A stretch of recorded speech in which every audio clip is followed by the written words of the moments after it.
Dürüst olalım. Zerdüştlük hakkında yayılan bilgilerin çoğu yanlış. Mezopotamya'da binlerce yıl önce yanan o kadim ateşe uzanalım.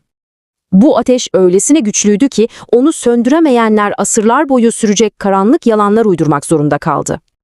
Zerdüşt karanlık bir büyücü değildi. O sadece kozmik gerçeğin peşinde koşan bir aşavan, yani hakikat arayıcısıydı. Düşünün, en büyük yanılgıya, Zerdüştlüğe dair sürekli yayılan o meşhur ateşperestlik efsanesine yakından bakalım. Hayır, ateşe asla tapmadılar. Ateş onlar için sadece ilahi enerjinin ve Tanrı'nın ışığının saf bir aynasıydı. Aslında olay şu: ateş, su ve toprakla birlikte mutlak hakikati, yani Aşa'nın kozmik düzenini temsil ediyordu. Yani ibadette ateşe dönmek, tıpkı İslam'daki Kabe gibi sadece sembolik bir yön, manevi bir kıbleydi.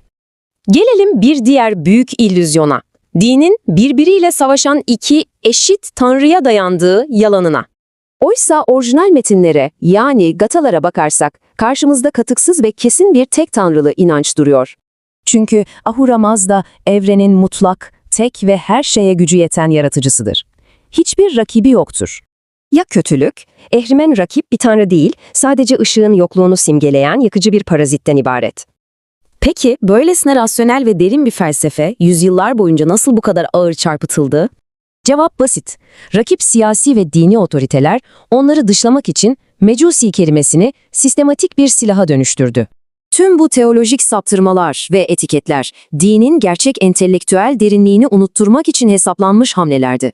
Bu yüzden siyasi iftiraların ve sonradan eklenen Zervanizm gibi pagan unsurların çok ötesine bakmalıyız.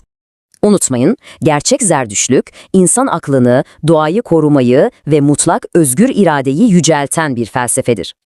İyi düşünceyle başlayan, cehaletin karanlığı yerine aklın aydınlığını seçen son derece rasyonel bir felsefi yolculuk. Şimdi şunu soralım, bize anlatılan bu tarihi yalanlar inançtan çok suçlayanların kendi karanlığını mı yansıtıyor?